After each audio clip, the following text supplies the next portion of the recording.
I'd like to begin the episode with a greeting for some people who have a birthday. It's Aaron Ketterman, Lambert Guinea Pig, Benny Carlson, Jeff Taruli, and Malik Douglas. Now, how crazy would it be if they actually had birthdays? Let me know if that happened. What we're really doing, thanking our patrons, people who've gone to patreon.com/Duckfeed.tv and kicked us some money and helped support the shows and the network. You can go and be like them, and we really appreciate it. Now, on with the show. I'm serious about that birthday thing, though. That'd be really cool. Now, on with the show.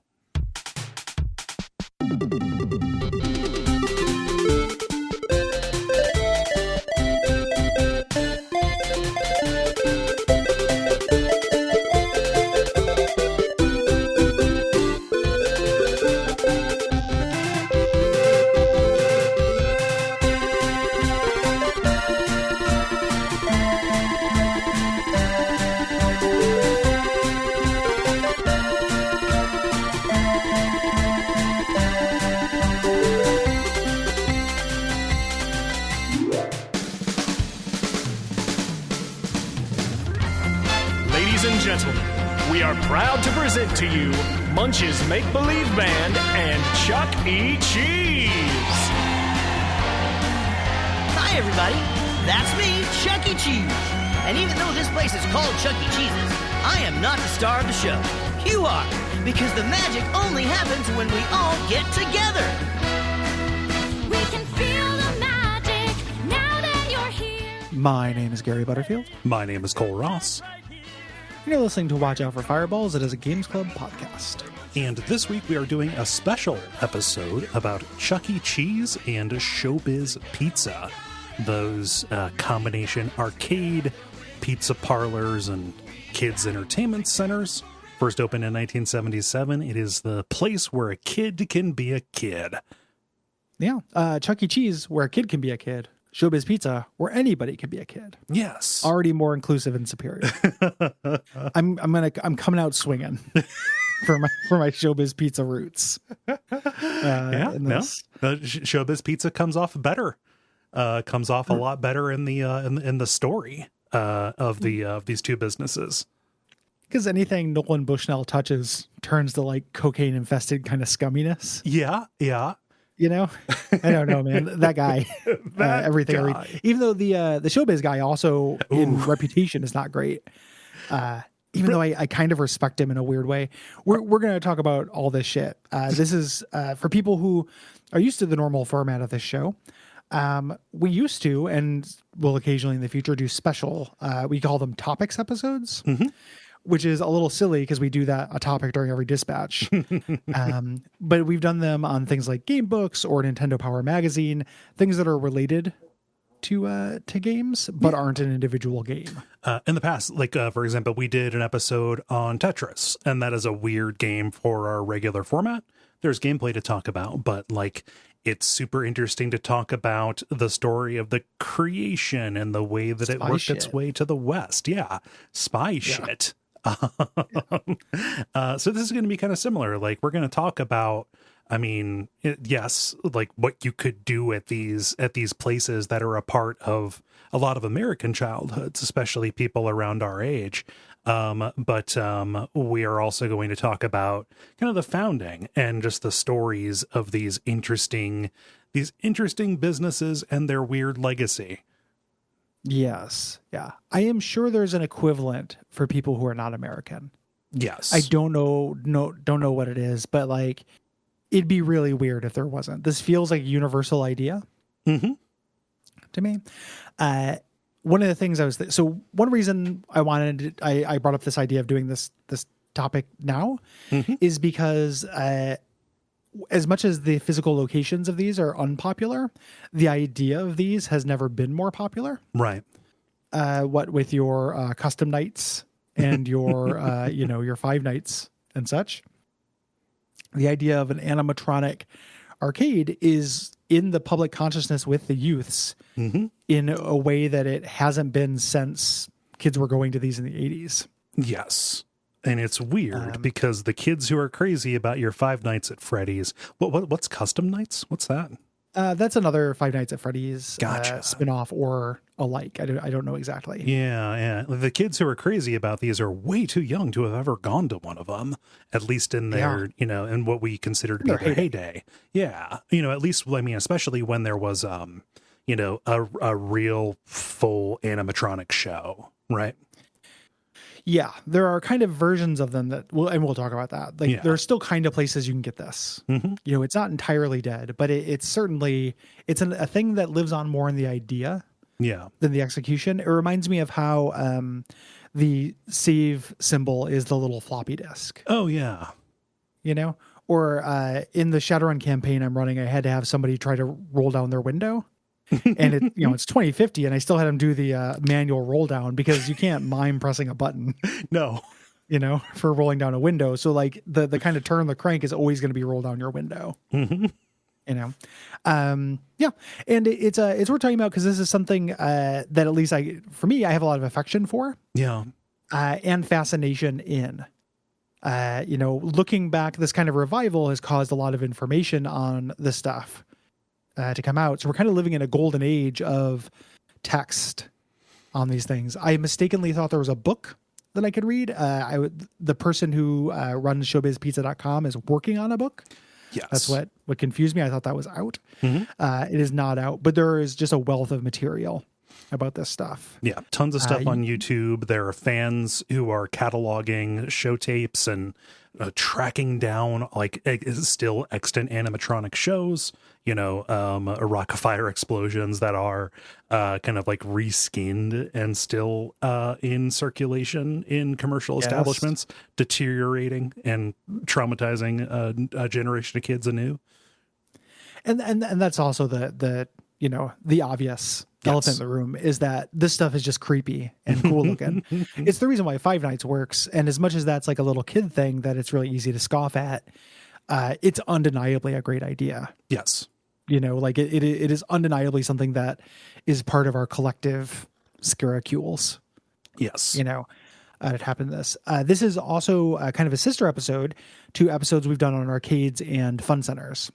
But we did our fun center episode like 8 years ago, so it's been a long time since we talked about this idea, and it's a really important idea. Like one of the things I like for the show is when we take video games outside of just home console stuff. Yeah. I got another, next time we have a good hole in the schedule and things aren't super COVIDed up, it'd be fun to do another arcade episode. It really would. That stuff that is real fun. And that's video games. That stuff's important. Very. Yeah. So, I mean, I have a bibliography. I don't know if it makes sense to put it in the post or to kind of mention some sources at the end. Like you said, I thought there would be books about this. Weirdly, there aren't.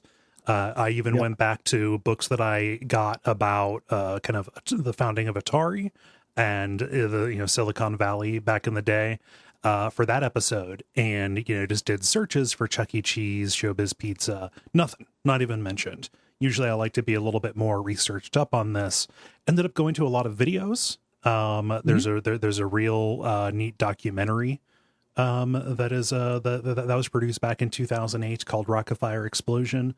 That ended up looking at, and just tons of people who have already kind of gone and collated a lot of this information, including on showbizpizza.com, which is entirely fan maintained. Yeah, that was the big one. That I ended up using that has a lot of the actual text, and then that documentary, which I've now seen a few times because it is a weird comfort food thing. I really like the lovable weirdos in that, the human weirdos in that movie, and then various YouTubes. It ends up having that kind of thing whenever you're dealing with non-primary text where people are collating the same information. Yeah. So it gets kind of repetitive to research via video. Of this stuff, and I understand we're also contributing to that. Yes, but I think that also we're very well equipped to to make the jokes that we can make about Uncle Clunk. I think so. I think other people, Uncle Clunk, the atrocity, the foul Uncle Clunk. Yeah, the loathsome Uncle Clunk eater. I think that we can hopefully bring a spin to it. Yeah. Let's talk about our sources kind of at the end. Those are the big ones. Yeah. At least for me. But yeah, we can, we'll detail those out to do our kind of due diligence. Yeah. Recommended.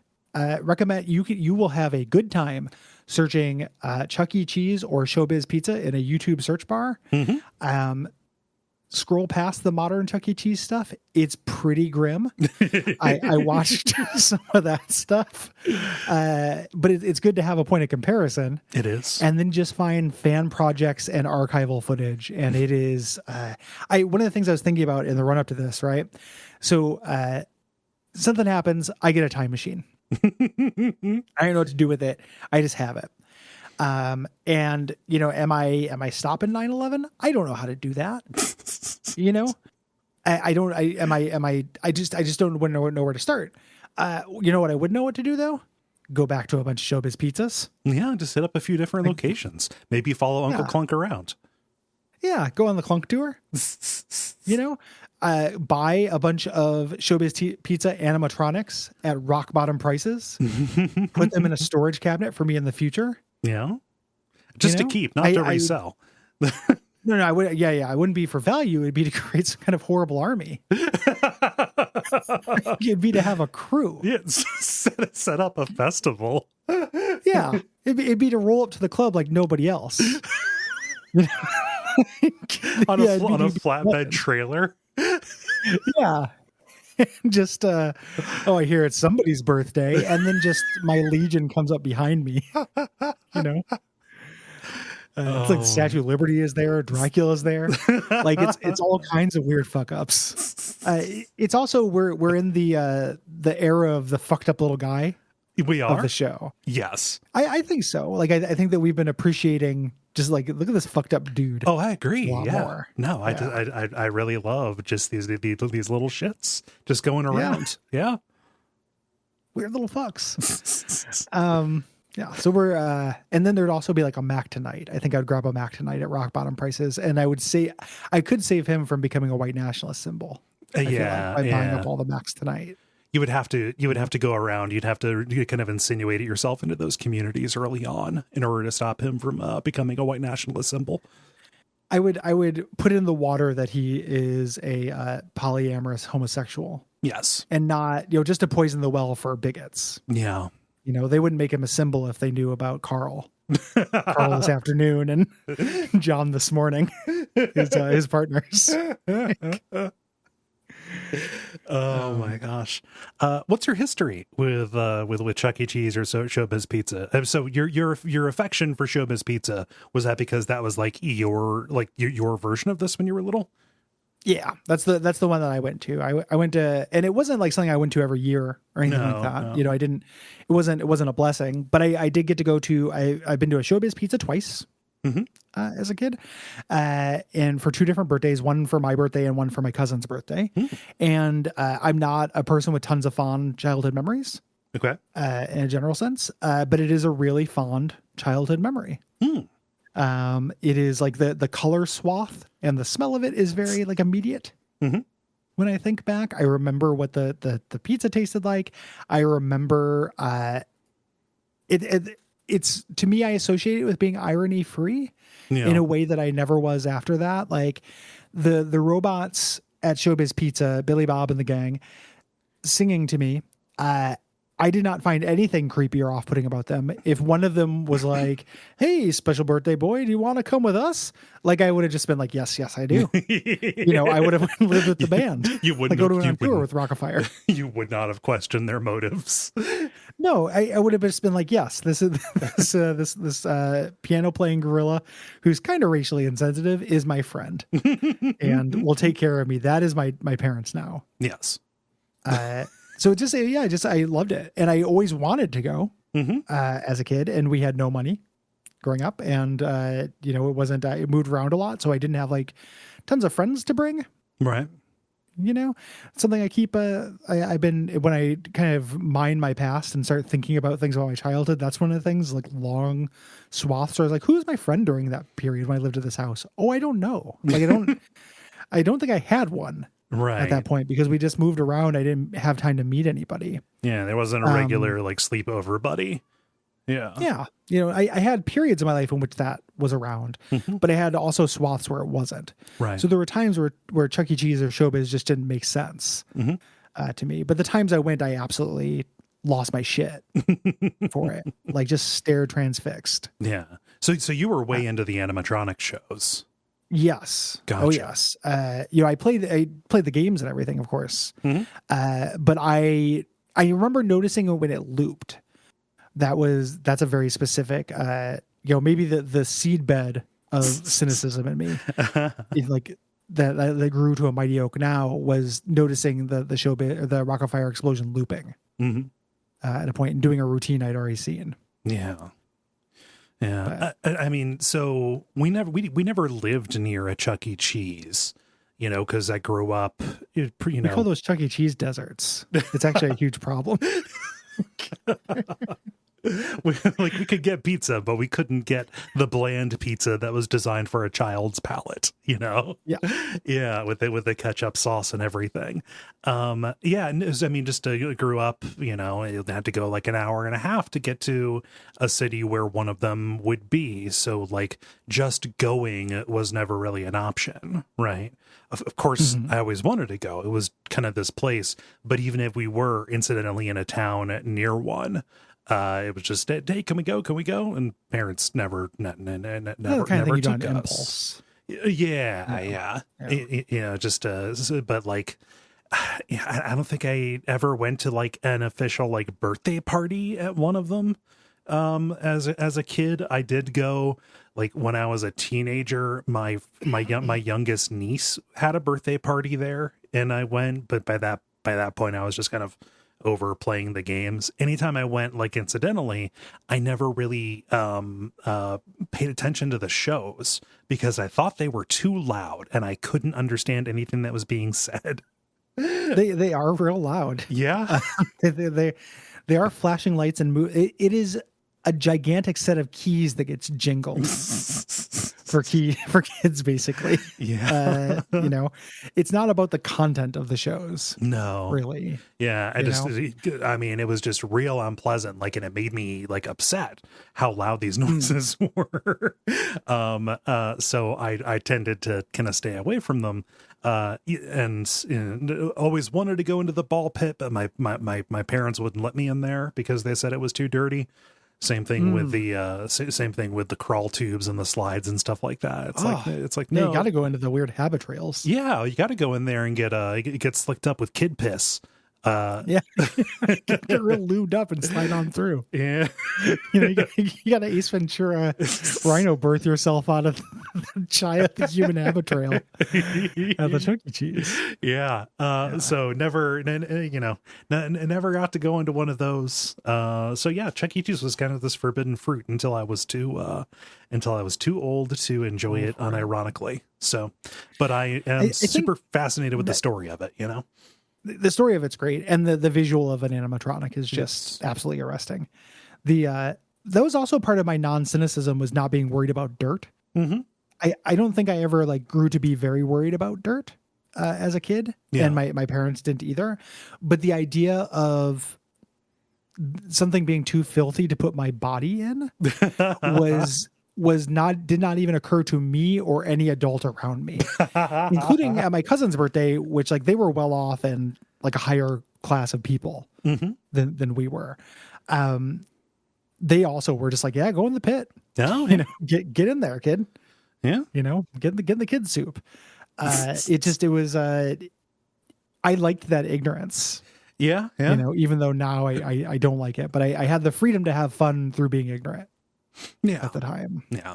Chances are you're probably nothing too terrible was going to happen. And I think maybe that was also an excuse. Sure. Just like, we're not going to, I don't want to mess with that. Let's just tell him it's too dirty and give him a complex for the rest of his life. Yeah. As a kid also, I knew a kid, went to the birthday party of one of my cousin's friends who stole one of the balls from the ball pit. And that might've been one of my first like secrets I kept from an adult. Oh man. Which is also very formative. What a weird thing to steal. But also, wouldn't you want to have one just to put up on a shelf? Yeah. Yep. I've stolen a wooden skee ball oh man, before because they're so pleasant. Oh yeah. But I did that as a crime doing adult. As a kid, I wouldn't do that. Well, you got to get the wooden ones before they change over to those awful rubber ones. Yeah. Rubber plastic I ones. I even like the plastic ones, but I like the wooden ones better, Yeah. obviously. Obviously. Smile America, say Chuck E. Cheese. Smile America, say Chuck E. Cheese.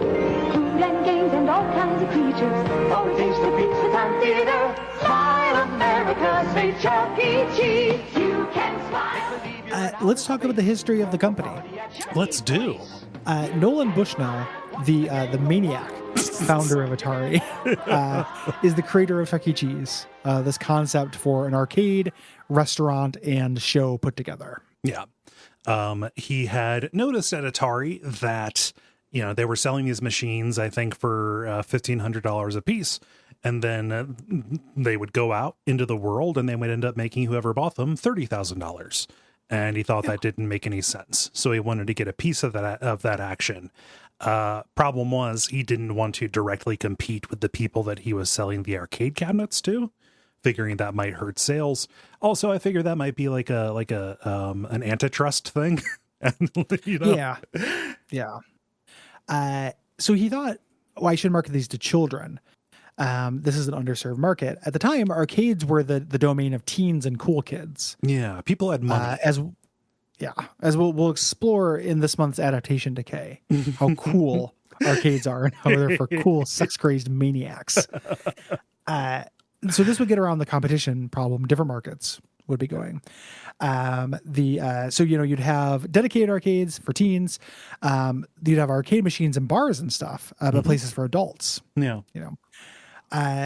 So this is kind of where the story splits into different accounts. This is true of anything Nolan Bushnell has touched. Yes. He is, for, lack of a better word, kind of a hype man. Yeah. And a real P.T. Barnum. So he's a huckster. He has that carnival background. He's not above lying. Nope. To make himself look good or to sell things. Mm-hmm. So there are different accounts of things, some of which make him look better and some of which make him look worse. And it's hard to know exactly what the truth is. Yeah. I tend to err against him, honestly. Yeah. Usually. What a nightmare to work for. There's this anecdote about him somebody drawing the characters for him and him just getting like super pissed about it. And just like, it sounds like an absolute nightmare to me. Yeah. I don't know who would be worse to work for, Bushnell or Steve Jobs. I figure you get yelled at more under Steve Jobs, but you get fucked over more under Bushnell.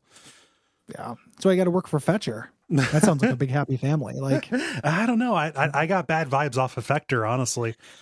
He tons of bad vibes, but it seems like I think the bad vibes come when things are going bad. Yeah, I bet true. you he's a fair weather good boss. Like, yeah, I have a weird respect for that guy, which we'll get into. But I kind of like that guy, and it's against my better nature because tons of people have been like, "Yeah, he sucks. I stopped working for him. It's impossible." Oh gosh. So yeah, different motivations pop up. There are multiple different reasons why given for why Chuck E. Cheese became what it was. Bushnell, in putting this together, saw that restaurants were missing this element of entertainment. He figured, why would families want to talk to each other while they were waiting for their food? They should have something to look at. Like, you're saying that with the cadence of a joke, but I don't know, man. People are going out. Even now, rather than wait for food, me and my girlfriend who talk all the time will watch a show. Yeah.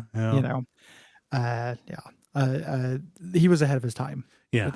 All I'm saying is, the art of conversation is lost. And I think that this thing doesn't need batteries.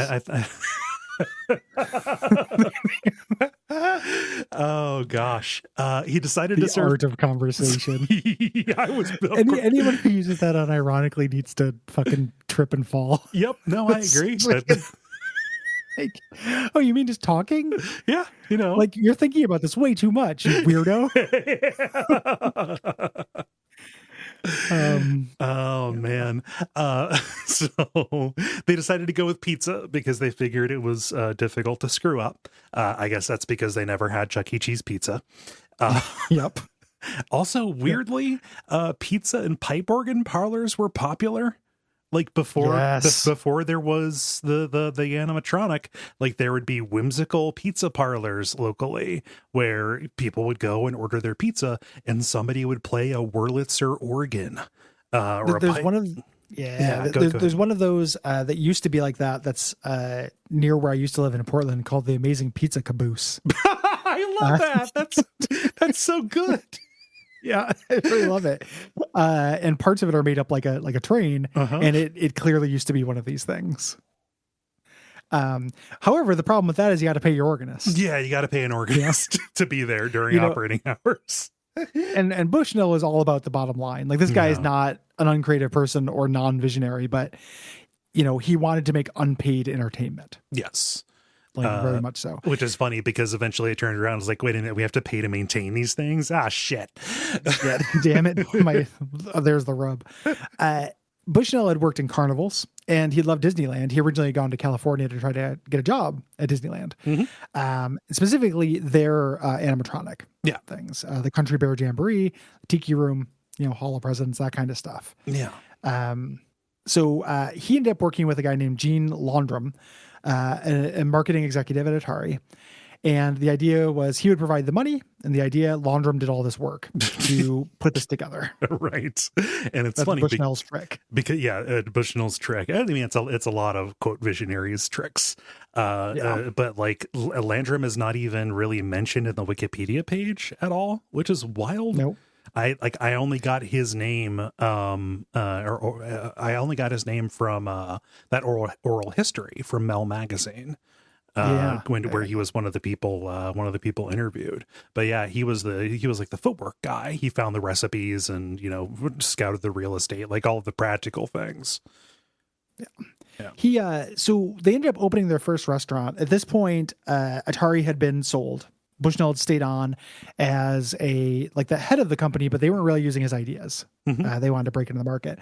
However, one idea had already been okayed. It was kind of part of his onboarding was like, hey, I get to try this pizza restaurant. Yeah. But so they got to make one. They made Chuck E. Cheese's Pizza Time Theater in San Jose in the summer of 1977. Yep. And it was real successful. It's big. Is huge. It could take 400 guests at once, bigger than a normal, more than a Pizza Hut, for example. And they made a lot of money because arcade cabinets were printing money at the time. Yeah, high margin. You buy them, and then all you got to do is pay upkeep and pay somebody to empty the coin the coin receivers. Yeah, and which there's the rub. Yeah. He wanted to make more. But Warner, were the company that bought Atari, were not into this idea. They wanted to concentrate more on video games, home video game market. So he bought the idea of this restaurant back. So he had sold Atari with everything in it and then bought back Chuck E. Cheese for $500,000. Yeah, which seems like a steal. Yeah, and it was. He made lots of money and then flew too close to the sun, like all these visionary types. Of course. And flamed out in the 80s, like all these visionary types. And now shows up at PRGE walking around like with a weird contingent of old guys. Yeah. It's like three old guys like walking slightly behind him. When I see him, I'm like, I recognize that guy. That's Nolan Bushnell. Wait a minute. Everybody grab onto your wallet. I know that's not fair. Keep an eye on your value. Yeah, don't invest in anything. Wait a minute, where'd my watch go? Damn it, Nolan. Yeah, Nolan, I invested in these magic beans. Oh gosh. Before we go on with the history, I put this little section here to talk about kind of the attractions.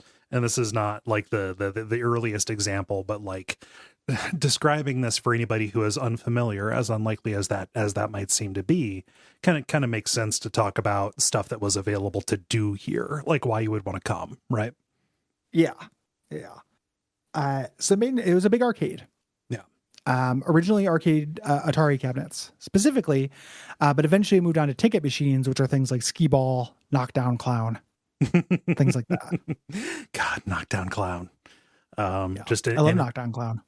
Thump. The most satisfying. Yep. Just that rubber ball. Yeah, I want that thump to be my text tone.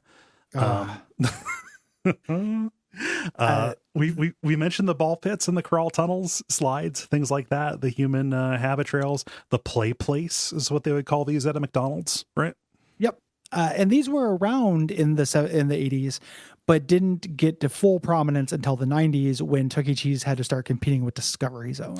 Oh man, Discovery Zone. Yeah. That was my shit. That was my version of this. That was even more attractive to me. Because you're an athletic Superman who liked doing exercise instead of staying down and watching a robot sing songs you'd never, like old radio songs from 20 years before you were born. Actually, you didn't want a robot to sing the greatest hits of Bread.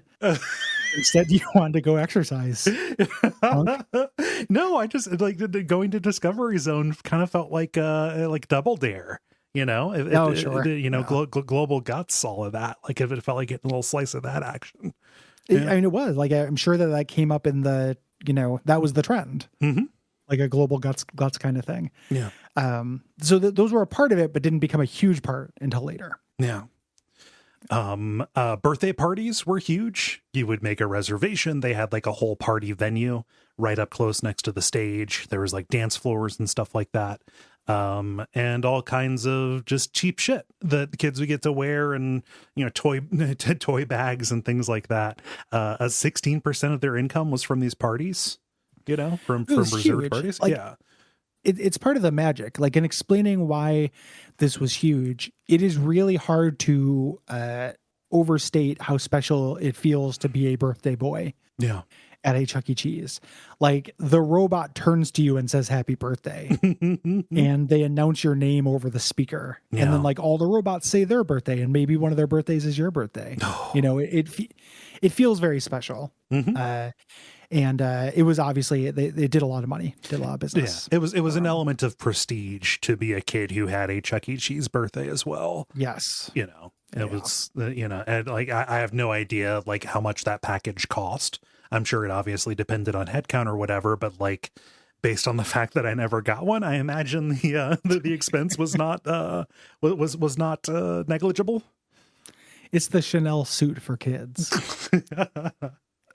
Instead, and I'm really happy with the arcade birthday that I did get at Laser One Arcade on Kingsgate Mall here in Mansfield.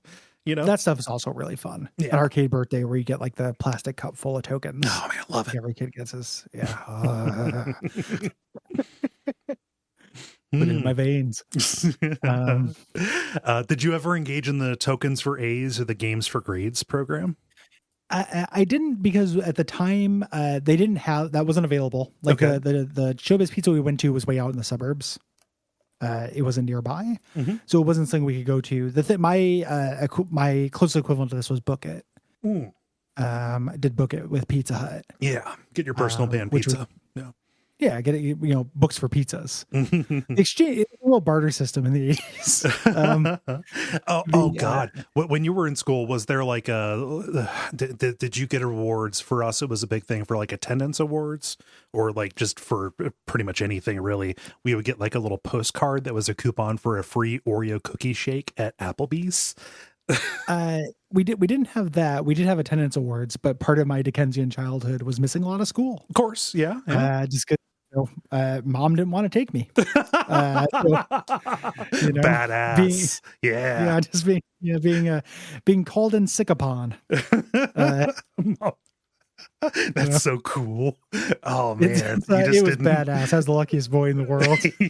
I'm not sharing with Galen. Oh man, yeah. No, this was neat. It would have motivated me. Like if my parents knew what was up and had any investment at all in me learning, they would have clued me into this kind of thing, because I would have done anything for tokens. You would get a shitload of tokens too, like a whole session's worth, Oh yeah. Yeah. Like a more recent addition is the Ticket Blaster, which people say like there was a guy on YouTube. It was like, oh yeah, this looks like it'd be pretty fun. It's basically just one of those cash booths, that's like a shower stall hooked up to a leaf blower, except instead of blowing crumpled up dollar bills around, it's blowing tickets. Is there a bigger scam? It's giving you 1/100th of a plastic spider ring. Is there a bigger scam than one of those things? Come on. I have I never done one. Mm-hmm. So I don't know. I don't know. Part of me is like, I could do it, but I think everybody thinks that. Oh, everybody does. Yeah. Yeah. They also had a couple of things that they, mistakes, some dead ends. There's Cheesy Street, which was a fun house. And kind of a maze, which kids would get lost in, of course. They would have to horrible maze meister would take them to his dark realm. world. Yeah.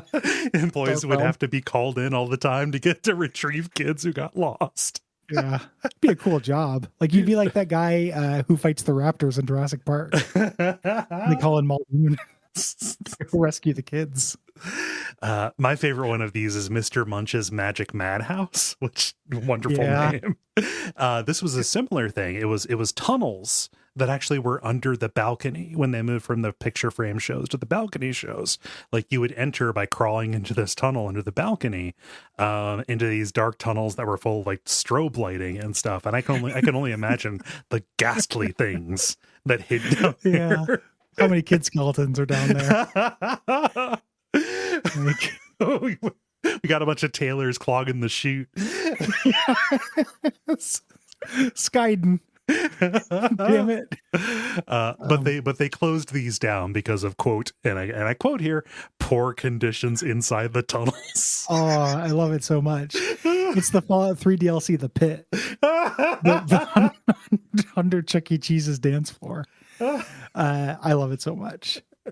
So early on, when Bushnell was working on this, he knew he wanted to do this idea, and early in the process, he was at a music convention, and somebody was selling a mascot suit that he really liked, and he bought it. He thought it was a coyote, and he's like, "Coyote Pizza, we got to get back on the Coyote Pizza train. It's gonna be called Coyote Pizza. This shit's great, Coyote Pizza."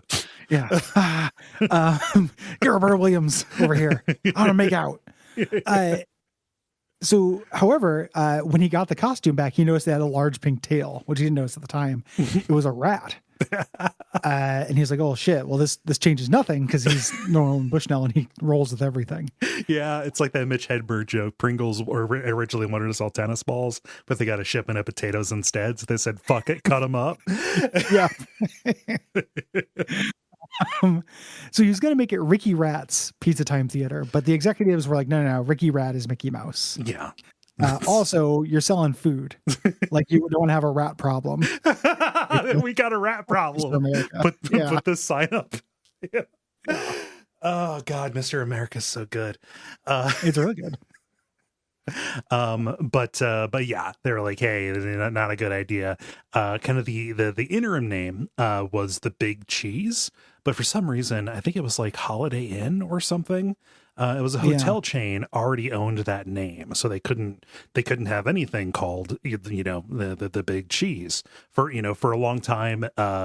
Chuck E. Cheese's nickname was the Big C, which is absolutely a nickname for cancer. Yeah, you get the Big C. We're gonna take the kid to the Big C because he got the Big C. we're gonna make that He's gonna start wish. the Big C chemotherapy. Yeah. Grim. So Gene Landrum came up with the name Chuck E. Cheese. So it sounds a little bit like Mickey Mouse. And his idea was you can't say it without smiling because cheese makes your mouth go up. That's why people say cheese. Mm-hmm. They do that. There's a guy named Harold Goldbranson who was designing the characters, the animatronics. He was a costume designer they had hired from like Fantasy Forest or some company like that in California. Yeah. And he did not know animatronics. He was just like, I can figure that out. Yeah. Which is incredible. Like just absolute confidence of like, oh, I can figure out robots. Oh, it's fine. Robots is nothing. Don't worry. Yeah. Robots, metal men, clink clank, boom. Yeah, who gives a rip? I understand that. Yeah. That's for the eggheads to decide. Star Wars. At some point, one of you guys has to be the egghead. It can't just be idea men all the way down, guys. Yeah. Oh gosh. So Charles Entertainment Cheese, his full name, that's kind of the doki doki fact of the show, I think, was born. I love his original incarnation, like the super coarse vaudeville guy who had literally a cigar and a cane. Yeah. He was real Uncle Clunk, like initially. Yeah. they wanted to make a Chuck E. Cheese animated Christmas special at this point because, of course, it was going to be a transmedia push. And they decided that, we couldn't make him a cigar smoking gambler, whatever he was before, drunken reprobate. And the original voice actor couldn't sing. So they had to recast him to somebody who could sing because they knew he was going to do some songs. Yeah. Yeah. So they redesigned him, and that was kind of the first of many redesigns that he would get, making him less rat-like, a little bit less pointy, eyes a little bit less beady, things like that. There was kind of the tuxedo Chuck in the late 80s, early 90s. Yeah. Rat Pack Chuck. Yeah. Cool Chuck was the one that I had, or the one that I remember. That was him in his purple t-shirt and his backward baseball cap. Can we make him can we make him just a rapping surfer? Yeah. Rastafari about 10%. Yeah. The one we have now is Rock Chuck. We are in the rock star era of Chuck E. Cheese characters. So he has an electric guitar. He's little, they kind of made him semi cute, or cuter. He doesn't look as Abomination like. And then weirdly they recast him. So here's another Doki Doki fact. The current voice of Chuck E. Cheese is the lead singer of Bowling for Soup. I don't know anything about Bowling for Soup other than I've always hated that band name. It's a pretty bad band name. They had a couple the of lead hits. singer is the Chuck E. Cheese guy. Yeah. It's one of those he's got a man. So hits of theirs 1985, almost the girl the bad guys want. Just things that would pop up just on CDs that people would pass around, just this is kind of pop punk kind of things. But his whole deal was he sings kind of like this. Yeah. She's the girl all the bad guys want, like that kind of thing. Yeah. We justify him 20%. Yeah. So it was that was the whole deal. That was wild. My jaw dropped when I learned that it was that guy. And now he's got a new career. Yeah. Chuck E. Cheese has gone through what he is in the fiction has changed a lot. Yeah. Initially just being a member of the band. Yeah. I saw a performance. I watched a full performance that was the last one at a certain location. And it's really weird. He manages the band and they're clearly scared of him. The premise of the show is that he is hounding them to see if they're ready with the new song. They're not. So they have to improvise a song. Okay. And Chucky keeps calling him out on it. He keeps going, it sounds like you guys are making this up. And they're like, no. And they improvise a song called Song Name. And they just keep going with the thing as if their lives depended on it. Chucky doesn't sing. He doesn't do anything in the band. He's a Nolan Bushnell who shows up and just makes sure the other people do the work. So there's a period in which he managed the band as well. Yeah. There's periods where he's the MC. Although that's kind of been passed around to different people as part of the band. There's periods where he's the rock star, the main vocalist. To me, it's weird for him to be the main performer, It's just up there, crooning. That is strange to me. Yeah, pick up a rhythm guitar. Yeah.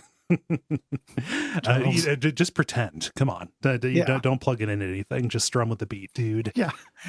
None of you actually know how to play instruments.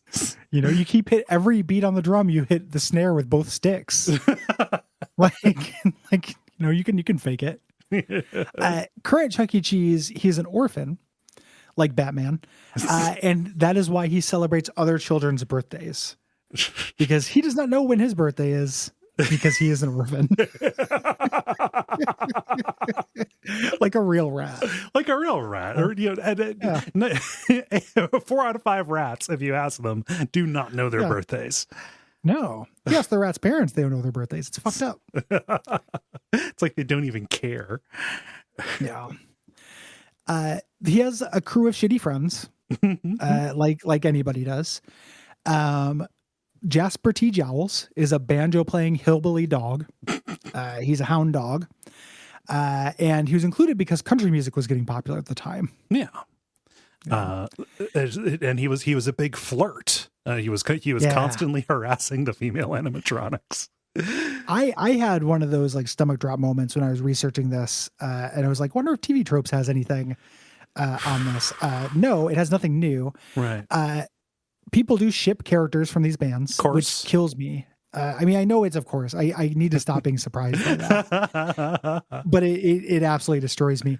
And then there is a very funny thing about them representing the different humors. So you get sentences like Jasper Jowls, melancholic, and stuff. That's very funny. But yeah, he's the one who launches 1,000 ships. He's the one who people are like, oh, this guy probably has something going on with Helen because he's funny. You could just grab onto those ears and don't let go. Yeah. Yeah. Oh yeah. Ride him like a feed bag. Pasquale is a human and of sorts, and he is the pizza chef. He sings opera and plays the drums. Originally, he was going to announce pizza orders being ready, but the pizzas came out too quickly. Yeah. You know, and originally he wasn't part of the band. He just kept trying to be part of the show. Yeah. It was a real just a pizza Lucy. chef. Yeah. I love Lucy kind of deal. But eventually, got in there. He could go toe to toe with Chucky for the barbs and the zings and stuff.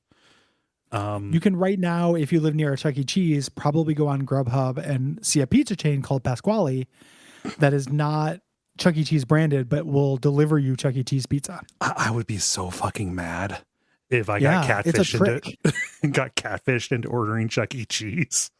Yeah. Like, like this is an Italian-y name. Like it's a trick. It's like Donato's, which is I think that's the TGI Fridays pizza chain that is also secret on Grubhub. The greasiest. Yeah. There's Helen Henny, who I think is the creepiest. Any of the bird animatronics, I think they gotta go. Yeah, they're pretty messed up. She played lots of instruments and sang over the years. And she began her life. She was not actually part of the main group. She was actually part of the cabaret. And it's real weird that some places early on had a for moms and dads only section of the restaurant that was called the cabaret for more adult themed shows.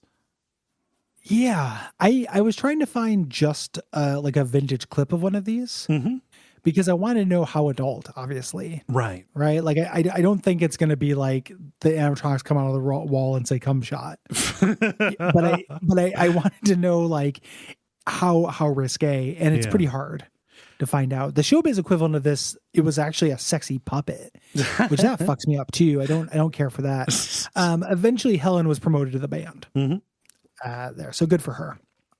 Yeah. And she became more prominent. Moving on now, break through that glass ceiling, Helen. Speaking of that, like when the 90s came around, that she was made more prominent in order to appeal to girls. Yes. Just making that kind of more of an aspect of the marketing, which, crass reasons, but it's still a good thing. Wokey cheese. How's your bankruptcies? Get woke, go broke.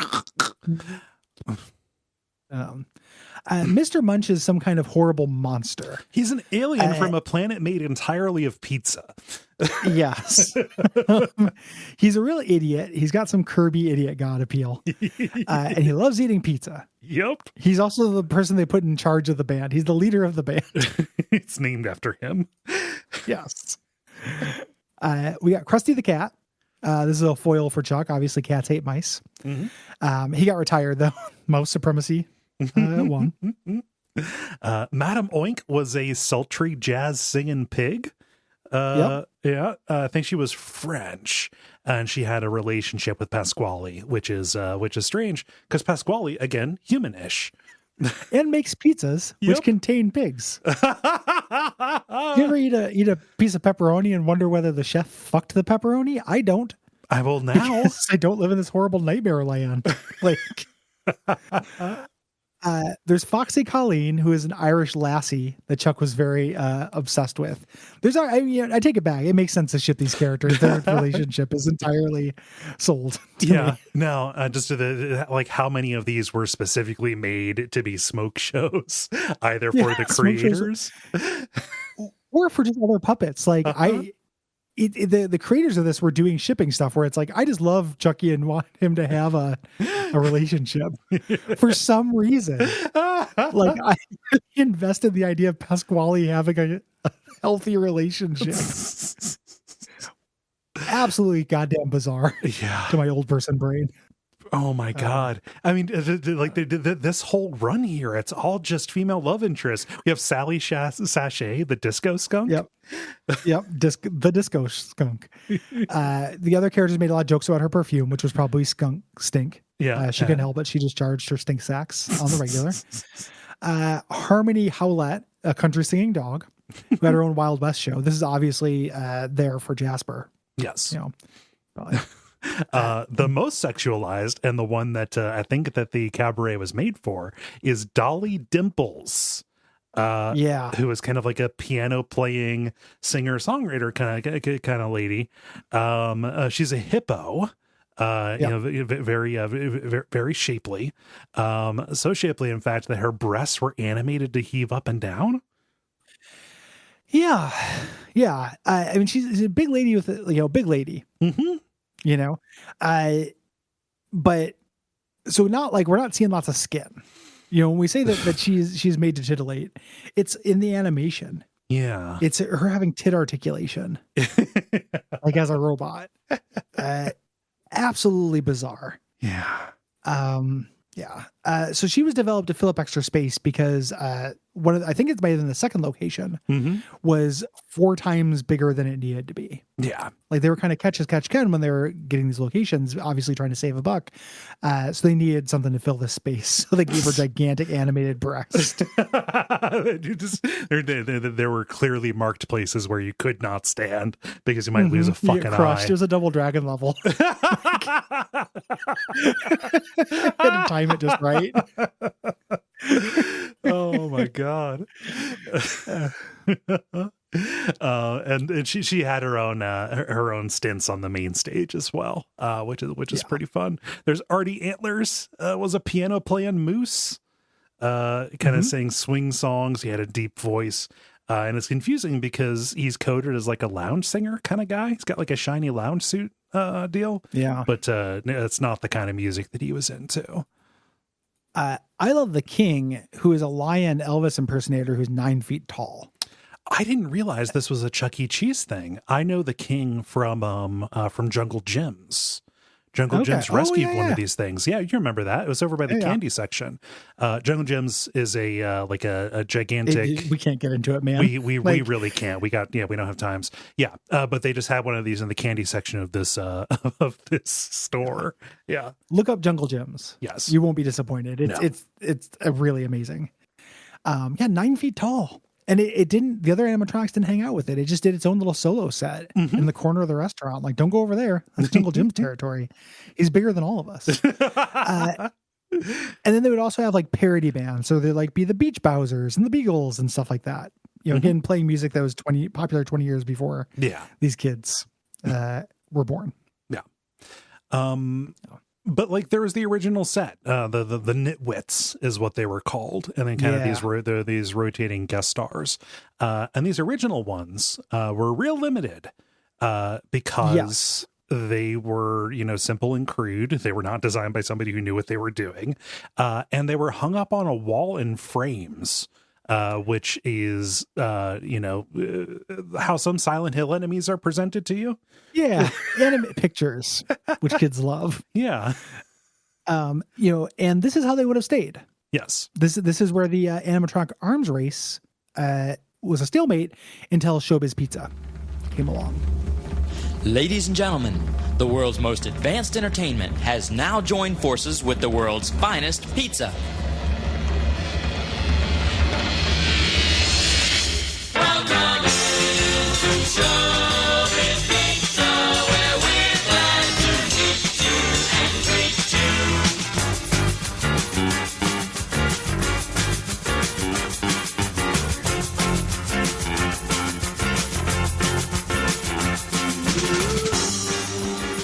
So Bushnell wanted to expand in different regions. He made a deal to open 280 restaurants in the Midwest with a hotel magnate named Robert Brock. Yeah. That's a lot of restaurants. Brock liked the concept and was like, oh man, I wonder, I'd like to start up one of these. And Bushnell lied to him because he's a carny. It was like, hey, the only people doing animatronics are me and Disney. Yeah. You know, and this wasn't true at all. No. Yeah. Because Bushnell had been exploring a partnership when he was getting the animatronics together with an inventor named Aaron Vector, who had his own animatronics company called Creative Engineering. But that fell through. Creative Engineering's logo is so kid trying to draw a Rob Liefeld comic on a Trapper Keeper cover. It's incredible. So Fechner was an inventor. He was trying to do all kinds of things. He had an automatic pool cleaning machine.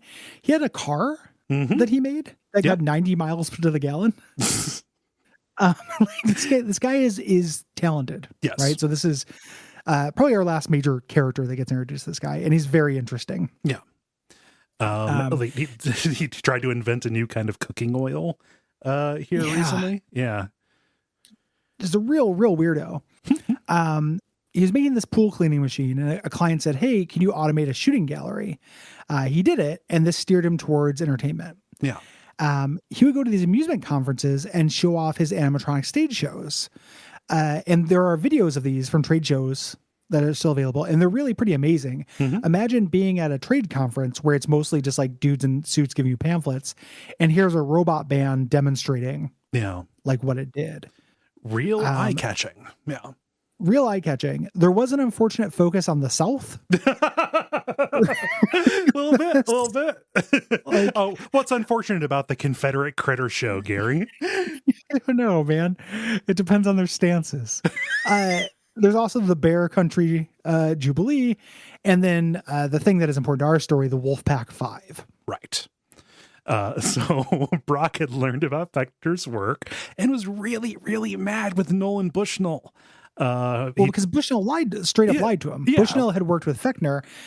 He tried to buy Fechner's company. And Fechner, one of the things that makes me kind of like this dude, even though he real bad vibes, is that he's really protective of his own stuff and he's smart.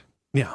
Like Bushnell was a shark and Fechner's like, I'm not going to, deal with this guy. Allow myself to get bought because he's just going to reverse engineer it and, do a lump sum. So he said no. And then Bushnell lied to Brock and said, oh, he's just some kid making shitty robots in his garage. Like they got nothing on us. It's like a gigantic company. Like they had so many employees.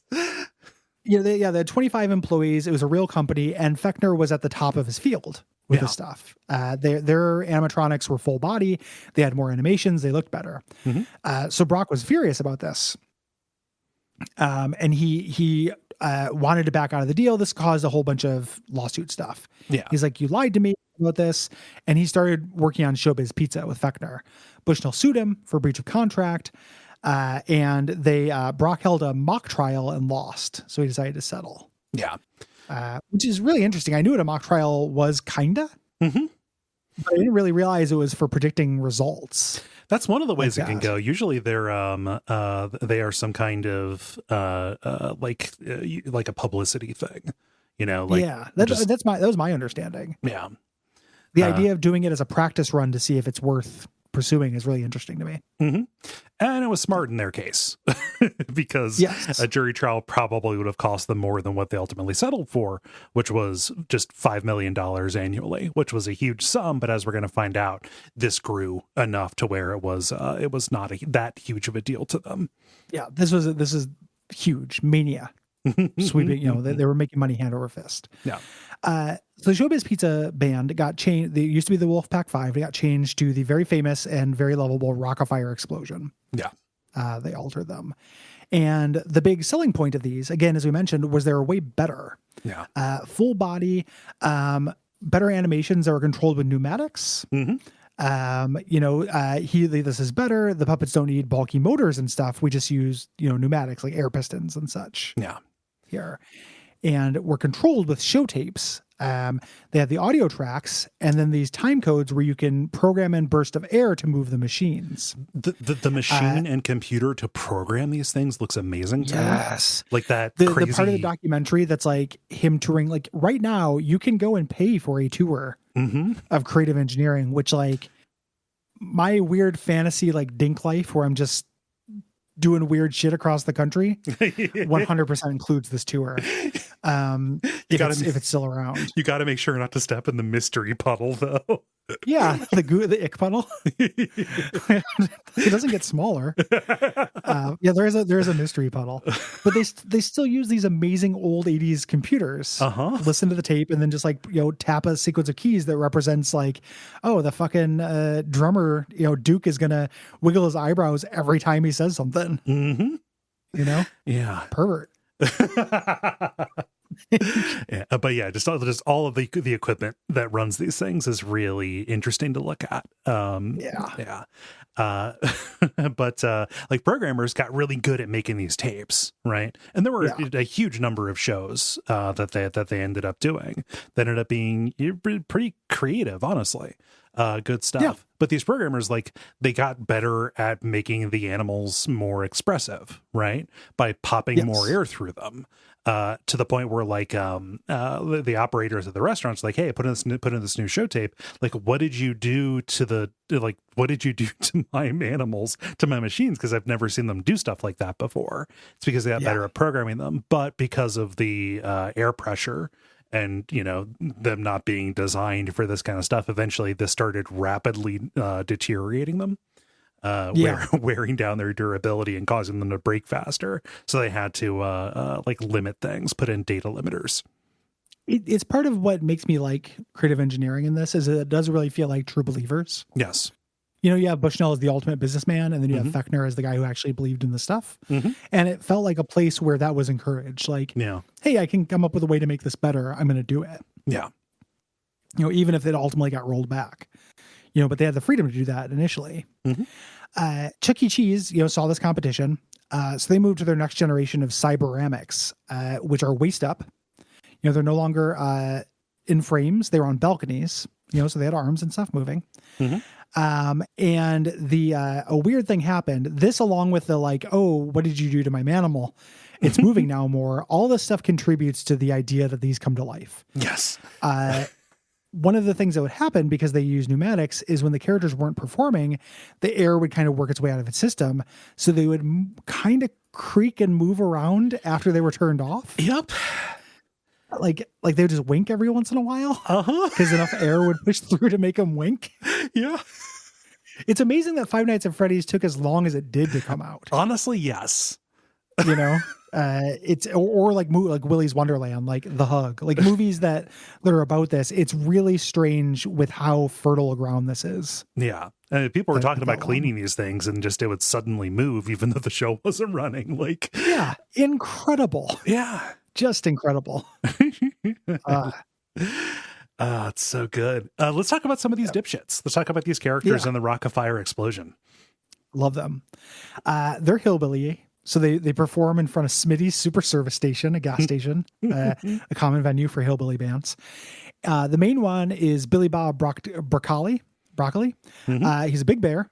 The main character played an acoustic guitar, and he drinks a lot. Yeah. Showbiz for adults. He had a bunch of jugs of gasohol he was drinking that had like triple X's on them. Yeah. Constantly drunk.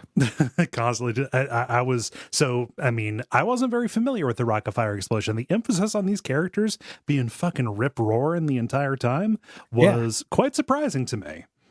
It ends up, and since I've gone back and watched a lot of the shows, this is going to sound like partisanship, like I'm motivated. The Rock of Fire ones are better music performances. Yes. And they tell better jokes. Agreed. The jokes aren't good, but I put myself in a kid mind and been like, oh, I can see this. Yes. Like it is a much more charismatic performance. Yeah. Agreed. Based on what I saw. And I'm not somebody who had like any real opinion on the animatronic shows aside from I don't want to be close to this because it is very loud. Yeah, it's loud and it's moving without life. To fulfill the racial insensitive thing from the Pasquale, we got Fats Geronimo, who is a gorilla. He's a band leader and organist.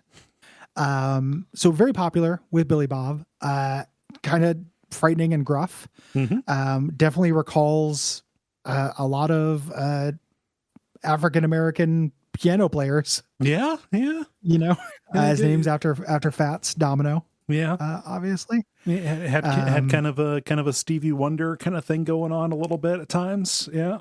Yep. So not good. And people were scared of him. Of course. At the time. Yeah. I mean, he had that, he has mean eyes and the way that he's put together. But he's funny. Like, he is the man of few words in this. Kind of the sensible one in the middle of all these wackos. Yeah, he's the leader. Mitzi Mozzarella is a cheerleader mouse and vocalist. Didn't used to be a mouse, but became a mouse to associate with pizza and cheese. And What's Her Head became more prominent as they changed their marketing towards girls. Yeah, realizing that everybody loves robots. Beach Bear has an interesting history. This is a hippie bear who plays guitar. Kind of like Dave or Jeff from Maniac Mansion. Used to be when Fechner voiced most of them, he was a jock. He was like a dumb idiot jock. And every once in a while, vocal samples would still come through with that of him being an idiot. Okay. As opposed to just being laid back. Yeah. The kind of the versions that I saw were all him being kind of spacey. Yeah. Yeah. He's more hippie now and not like big tough hunk. Gotcha. But that was a change for Beach Bear. Yeah. What kind of bear is he supposed to be? Because he does not look like a polar bear. I don't know, man. he's a scary robot. He's a T-1000 wearing a fursuit. So there's something that is like very prominent in the Rock-afire Explosion characters, which is their concepts are very confused. Like they're all doing too much, you know. The hillbilly jazz hippie cheerleader band that doesn't make sense to you with a space dog. Yeah, with a space dog. That doesn't make immediate sense to you. No, it doesn't. It kind of it's real settle down Beavis kind of energy. Like pick a thing. Yeah, real mixed grill. Well, the space dog. This is my favorite guy, Duke LaRue. He's the drummer. Yeah. And he's got he's got a space helmet kind of thing on. Got antennas. He's wearing like a space emperor like neck cone thing. Yes. Yeah. He's either from space or just likes it a lot. It's his thing. It's like Don Cheadle in that one scene. So then I'm gonna be the space guy in Boogie Nights. Yeah. There's Rolf and Earl. This is a wolf from the Wolfpack 5. The Shaggy Wolf kind of repurposed, and Earl as his puppet was a little monster. So they did ventriloquism, comic relief ventriloquism during the non-music portions of the act while the band was like taking a break. Yeah. I like this. Again, there are jokes here, which are, you know, entertaining and recognizable as joke. And just the concept of the animatronic having its own puppet is pretty, that's real fun. Yeah. That's neat. That's a good touch. Yeah. I like it. Looney Bird, which was started as an alcoholic bird that lived in a barrel of gas alcohol, absolute nightmare. But eventually turned into their tech expert. Yeah. Eventually got his degree from DeVry and really did a glow up in terms of, job. I don't understand what role a tech expert has in this. This isn't a fucking bank heist. He's not hacking into the cameras. Trade show. So in the trade show, he's presented as the guy who, like, it's real weird. It's like he invented the show that they're selling that he is a part of. Okay. Like they talk about the trade show tapes, in between songs, Fats Geronimo will try to sell himself. Okay. And then they'll talk about the technology behind them, and then they'll switch over to have Looney Bird explain some of it behind like a science desk. Okay. It's real meta. Huh. I don't know what place he had in the actual like just show for kids. Uh-huh. You know, but the thing I saw, like he was there to sell Rock-afire Explosions. Nice. So yeah. Huh. And then we got to talk about Uncle Clunk, who's real famous. Uncle Clunk the Abomination. I mean, that's what people called him. Like we're not being. We're not. Yeah, it's not editorializing. No. It was Clarence Clunk. Yep. He was just a man. He was an awful man. Yeah, it's what if a puppet of an uncle? And he did comedy, kind of a variety show. Yeah, like an advice column and jokes and like the news and sports. It was like everything short of like just having him open up a paper and say, "What's in the news? What's in the news?" Yeah. Like it kind of did a Jay Leno thing, but he was this next generation of animatronic. He's very sophisticated. He could pick up a phone and put it to his head. Mm-hmm. Yeah, that's rad. Like he could do stuff. Yeah. The problem is nobody paid attention to what they were designing. No, nobody. Everyone stepped back. hated him. He's so scary. Yeah, like it's really funny reading quotes about the initial response to him, because just like immediately they thought, this guy's sus. We cannot have him around kids. They tried redesigning him a couple times. Uh-huh. Trying to make him more acceptable, and they just couldn't do it. Nope. Just incredible stuff. He's real spooky looking.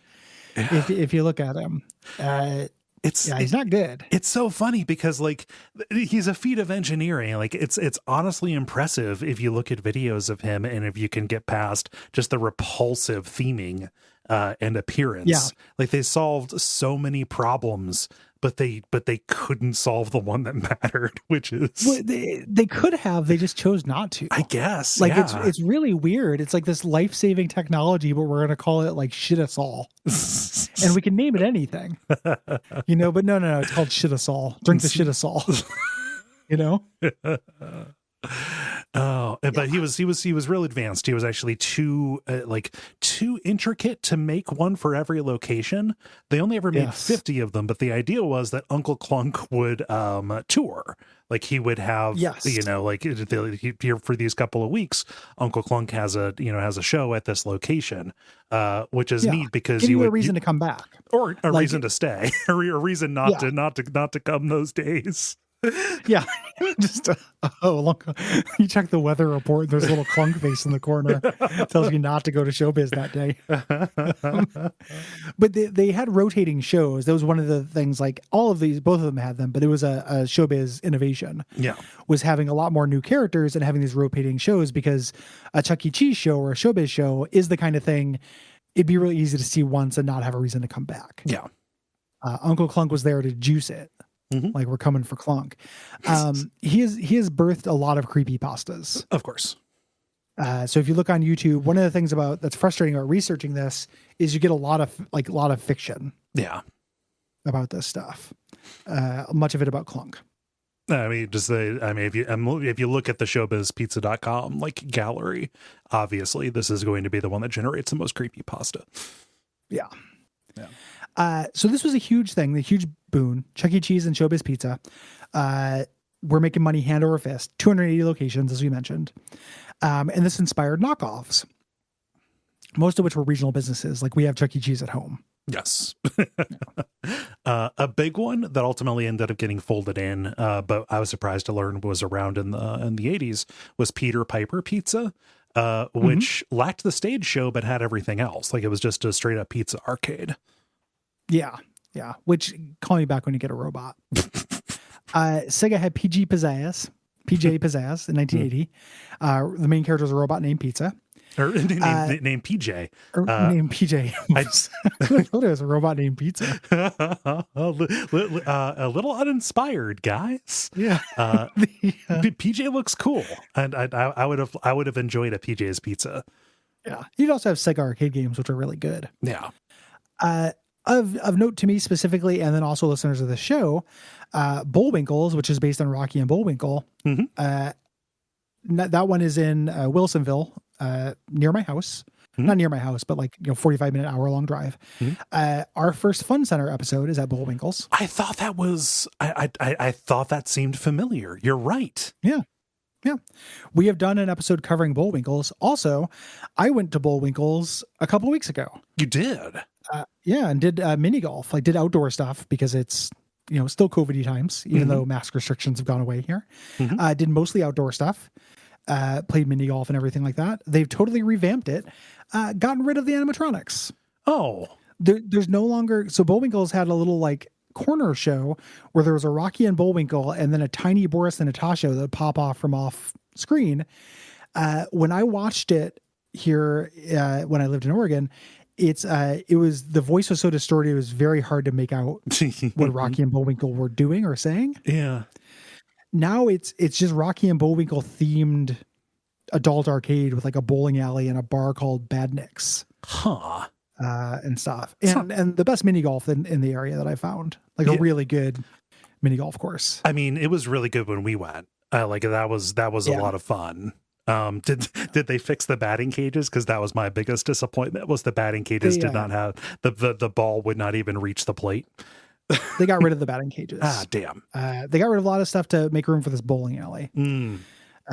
So now they have like a kids jungle gym thing. Gotcha. At Bullwinkle's, but you can no longer get the robots. Something happened to that fucking robot. It's around. So somebody's got it. And I don't have room in my house for a Bullwinkle, but I have room in my house for a Rocky. I have no affection for that property, but like an animatronic robot. Yeah. Man. Oh, or I mean, even just the Boris and Natasha. Come on. Yeah. A tiny little Jason Alexander. Oh man, but just so many of these, just way too many to name. I have a couple of ones that just like the names were funny. John Philip Tuba. Let's go to John Philip Tubas. Yeah, I love going to John Philip Tubas for pizza. Man in a marching band costume with a sousaphone. He played the sousaphone. Chipmunk's sidekick, Pablo Pistachio, which is pretty good. Could have just gone with that. Yeah, call it Pablo Pistachios. That makes more sense to me than John Philip Sousa. Come on. If I had a time machine, I would go to Fuzzy Wuzzy's Wizards, hosted by a dragon. Yeah. Yeah. I'm curious about Mark Twain's Riverboat Playhouse. Yeah, is that full of prostitutes? like a Mark Twain regular riverboat might be. You know, is that Maverick themed? Yeah. Well, this is the Maverick room, and this is the Quick and the Dead room. Here's the Young Guns 2 room. Oh my gosh! Also, I'm curious about Jeepers. Hosted by a monkey. That seems fun. We mentioned Discovery Zone. Discovery Zone came along in the 90s and started eating the lunch of these things. Discovery Zone's concept was that it was all obstacle course. Yes. Basically. And I could still go for that. Yeah. People who listen to Abject Suffering are very familiar with my desire for an adult obstacle course that is not at Paris Island or any other like marine, boot camp kind of deal. Yeah. Yeah. Every once in a while you see one of those around here. There's like an adult trampoline place. I think Will's done. Nice. So when I went to me and Liv have been going to fun centers recently. We didn't actually make it to Chuck E. Cheese. Okay. Because we got fun centered out. Which is, failure of research, but I went to a lot of different ones. I have been to a Bullwinkle's recently. Nice. There was an indoor skydiving place nearby that I might try. Oh, that's like where they do the fan. Yep. Like you can get yourself vitality. Like, hey, vitality, eternal champions. Like murdered. Yeah. And they just bury you in a salsa jar. Yeah, and send it to your next of kin with a label with your face on it, like holding up a chip. just give it the double thumbs up and a grin. Yeah, you take a picture holding these poblano peppers before you're skydiving. Why? Oh man. But I could see you doing that because like the worst case scenario is I fall on a piece of metal. Yeah. It's not like the worst case scenario in real skydiving. Yeah.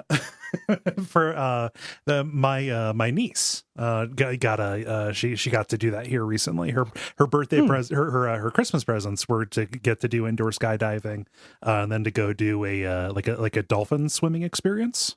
Wow. What a birthday. Yeah. Yeah, incredible. That's that's awesome. She cried. She bawled crying when she opened those tickets up. Yeah, that's phenomenal. Yeah. But yeah, no, I think that go do it. It sounds and looks like a lot of fun. The skydiving we definitely will. I've got a girlfriend now who likes doing shit. So like nice. Once we feel completely, COVID immune, we're gonna do everything. It's gonna be nice. Great. There were some adult themed ones. The one that I saw was Gadgets. This was adult themed. It had an animatronic pianist named Sammy Sands. A press photo says it offers a special blend of memorable music and sophisticated patter. It sounds like the most awful thing imaginable. Very sophisticated. Nolan Bushnell tried to get in the adult ones as well. It opened up Zaps, which was a singles bar and arcade in Cupertino in 1983. Dance floors, MTV would play video monitors in the bathroom, playing Chippendales for women and, topless dancing for the men. Mm-hmm. And had the equivalent of the teen pregnancy booth, the adult pregnancy tunnel in a tunnel of love that you would go through. Yeah. Let's go fuck in this arcade. They haven't invented the Jurassic Park shooter cabinet yet. Not yet. Yeah. Yeah. They also had an excuse booth there, and I had to look this up. There's a news like a news package that was done about this, which is really interesting. And this is a neat idea. It's like a very early 80s, late 70s kind of deal. It is a phone booth that was in the bar where you could pick a number of background sounds to play in order to make an excuse for why you weren't at home. So if you needed to lie to your wife about why you were here, you could play the sound of like a train. So I'm stuck. It's going to be a while. This train's passing by.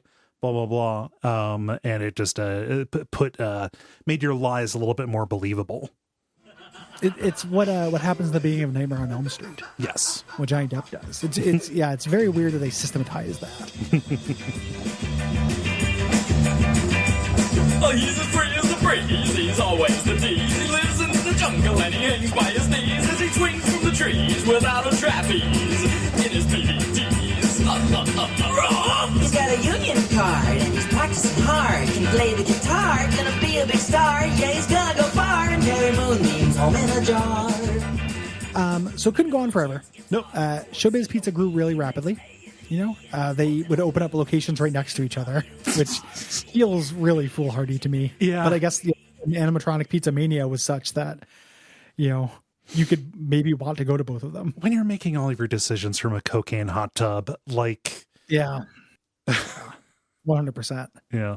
But it was a huge deal. Like 1981, Chuck E. Cheese, their growth outpaced Pizza Hut and McDonald's, which is wild to think of. They did an IPO. They were opening a new restaurant every 9 days. That's amazing. Yeah. Yeah. They expanded internationally. So in Australia, it's called Charlie Cheese's Pizza because Chuck means to throw up over there, which it also means here. Yeah, up Chuck. But we associate it with the Rugrat of the same name mostly. But there's a problem. This restaurant, had huge novelty, could bring people in, but it wore off. People did not want to keep going to it. Like you go once. Yeah.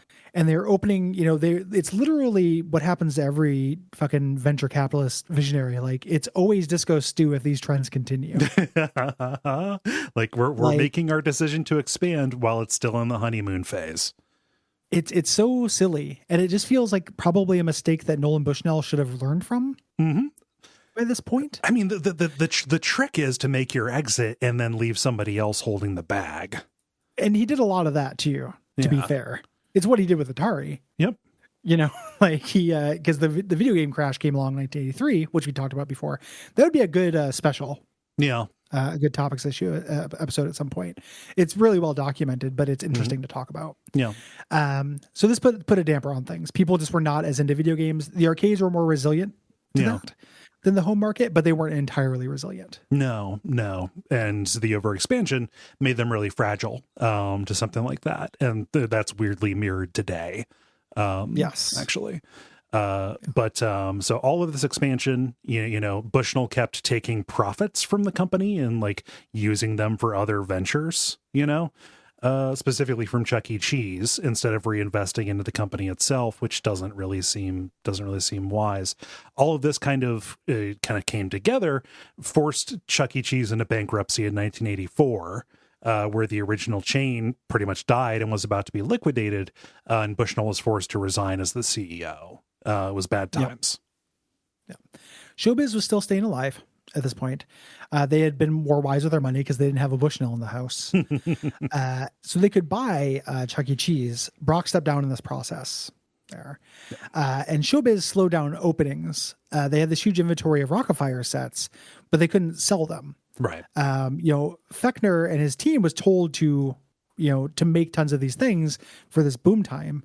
But they were expensive and they ended up just sitting around. Yeah. This is how fans have bought their own sets. Mm-hmm. There are no more current mint in box Rockafires, but as of like 12 years ago, there were. Yes. So it's pretty recent history. Mm-hmm. And Fechner did not want to do this, to buy Chuck E. Cheese. No. They were the competition. There's a quote in the thing where he's like, I didn't want to join them. I want to kill them.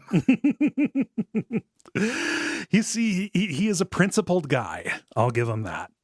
Yeah. And again, this turned out to be kind of a smart move. Mm-hmm. Maybe. Fechner is still around and doing stuff. We'll talk about that a little bit. Yeah. But he wouldn't give the rights to Rockafire to the new corporation. The corporation was going to do it without him. He owned a minority stake. He was like, no, these characters mean something. And I believe that he believes that. I think that he's a true believer in his creative work. He's like, these can go on to do things other than pizza restaurants. Yeah. He thought they could be like this can be a cartoon. There can be movies, this is not the end point for them. Yes. Because they ended up selling the company, but not the characters. They ended up taking the skins of Chuck E. Cheese characters and putting them over the superior Rockafire T800 skeletons. This was a process called concept unification, which is like that name combined with the training videos with the ultra calm music and VO as the identity. A Yanni song. Is it a Yanni song? It's a Yanni song. It's a very, very soothing Yanni song. And they teach you how to deconstruct a Rockafire and turn it into a Chuck E. Cheese. It's the most menacing thing. It's amazing. Of course, on TV tropes, they're talking about how some tropers are moved to tears. Because, but I love that phrase, concept unification, because it shows up in every bit of text around this. It can't just be like a merger. No. It has to have its own special little like scary name for some reason. I love it. It's go look, do yourself a favor, look up videos of the concept unification training, because it is like, even if you don't find it scary, it's at least interesting, to see. You just man, they kind of barely put any effort into merging the two. Yes.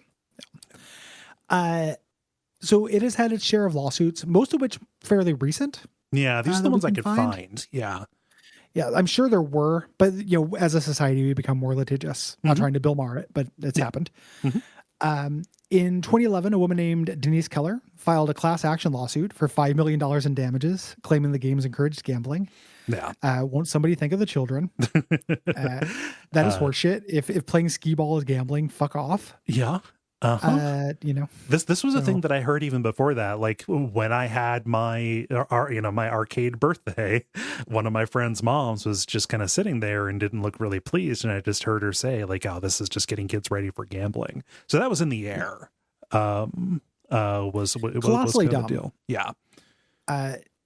Especially with like a lot of them are undeniably games of skill, and most of them are arguably games of skill. Yeah.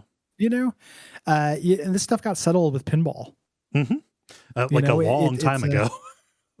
No, exactly. Like this is established. Yeah. It's not gambling if there's a skill to it. This case was thrown out basically on grounds of standing. Like, okay, so even if your kids did play this, they went into it willingly. They weren't like goated. So, and like you took your kids to the place. So it's pretty easy to avoid a Chuck E. Cheese. Yeah. I do it every day. Without even trying. There are just somewhat like kind of scary events that happened as well. Again, because this is recently, this isn't like, getting chlamydia from the ball pit. This is like a Texas family suing for $1 million because their daughter was injured playing this stand-up VR game called Vortex V3.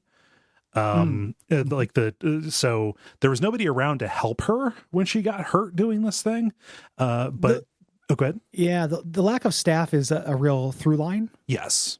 Through a lot of these. Yeah, nobody to respond. You have people just being stuck in these situations for a while. But like the case kind of hinged on there's supposed to be this 30-page instruction manual with the machine, and it wasn't there. And I cannot imagine anybody reading that thing like that. Like that is a piece of legal fiction. Yeah. Yeah, I don't, especially before playing a game, these things. The 2021 is great. This Oregon woman sued for $1,000, which is paltry for what happened. Her hair got caught in one of the ticket munchers, which is the thing you fed the tickets into. Now it's just all done through cards like David Buster's or whatever. But a ticket muncher would eat your tickets, and she was left without assistance for 20 minutes. That's wild. The machine was eating her hair. And she had to sit there for 20 minutes, like yelling for help, and nobody was helping her. And she only sued for $1,000. That's wild. What a bargain. Yeah. Like, we'll settle for $200. Come on. We'll settle for some free tickets and tokens. In 2021, a Philadelphia mom sued because a fidget spinner themed ticket machine called Spinner Frenzy. Yeah. When I played at Bullwinkle's, they had Spinner Frenzy. Oh, yeah. You should have stayed away from it because it weighs 390 pounds and can tip over onto a small child.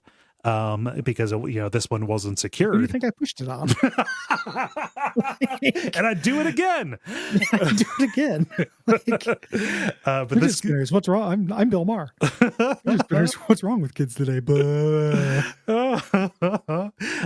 kid was only trapped under it for 15 seconds, but that was enough. He had like minor fractures. It was a young kid too, and just they basically had really good ground for emotional distress. Like that'd be nightmares. God, well, especially this thing that you love. Fidget spinner used to be my entire life. Then it became the sum of all my fears. No good. A big controversy here. Shane Dawson posted a video about this rumor that Chuck E. Cheese recycled pizza. I saw this exposed through a video by the food theorists, which I did not realize there was a food theorist YouTube channel, but I was like, oh man. They say they do not recycle pizza. It should be worth noting what we mean by recycled pizza is just pizza that isn't eaten is sold again. Right. Recycling pizza sounds a lot weirder. Like if they do that, then it's like it's not good. No, it's like but it's not taking pizza and reconstituting it into new pizza. Right. Chuck E. Cheese denies it. The explanations that I've seen for how the different pieces end up like that, like why the pizzas look like that are also like not entirely satisfying. But it was. I'm not going to eat cheese pizza. No, at this point, just not worth the risk. When I was, this is a side note, but I just thought about it. When I was at Bullwinkle's, they had a game there that was a bootleg Plants vs. Zombies. So it had a bunch of the characters and designs and stuff. But it was a shooter where zombies would come at you. But what you shot was a water cannon that actually sprayed the screen with water. Like you got pretty wet. Yeah. It was really bizarre. Unless that is actually hooked up to a line. What that water is a tank that hits and then falls back down and is recycled. Absolutely. Someone could piss in that thing. Yeah. Or you could piss on the screen if you wanted to dual wield. you could go John Woo Akimbo with it and take out twice as many zombies if you've had a big soda. Oh, those are pro strats is what that is. Yeah, that's how you speed run the water squirting Plants vs. Zombies knockoff game. It was really bizarre. Yeah. They also had a Beat Saber set up with a VR helmet, and I was like, why are you letting these little grubby kids very expensive piece of hardware? Yeah. I mean, Beat Saber's fun, but I don't know. That's Well, Beat Saber needs to have music worth listening to. Well, true, but it's almost fun. I mean, it's fun. It's fun in the hands. Yeah. The concept is good. Yeah. It's just modern rhythm games don't know how to make music. Nope. Or how to use sucks. music that's good. Yeah, real bummer. Let's talk about kind of the modern days. Some of the ways that things changed, and then kind of what led to to where they're at now, kind of in the immediate term here in the spring of 2022. Yes. So they started scaling back the animatronics in the 2000s. They've started phasing them out in 2017. What's interesting about this is that it feels like franchisees are given a lot of freedom. Yes. At this point. So you can, if you go to a Chuck E. Cheese now, it is a coin flip whether it's going to have an animatronic. Mm-hmm. They've started phasing them out officially, but it's not like there was a huge mandate. Yeah, it's not like they were all ripped out forcefully. Yes. So they still exist. It kind of just depends, though. You can't, there's no guarantee you're going to get a robot. Mm-hmm. These are kind of officially being replaced, in whatever new locations there are, and where animatronics are pulled out by kind of these hourly dance parties that are hosted by a person in a Chuck E. Cheese suit. The suits, like the character suits, have been there from the beginning. These walk around characters is what they call them. I remember, even very young, asking piercing questions about this fiction. Like, okay, if Chuck E. Cheese is walking around right here, who's on the stage? Yeah. How can there be a Santa in every mall? Right. I don't, who gives a shit about a mascot character? Right. Like, who cares enough about Chuck E. Cheese, the person, to care that someone's dressed up as him? Like, I cannot imagine wanting this without the robot. That's the impressive part. I'm not going to put this person's business out on Front Street, but they're a listener and they're somebody who I went to high school with.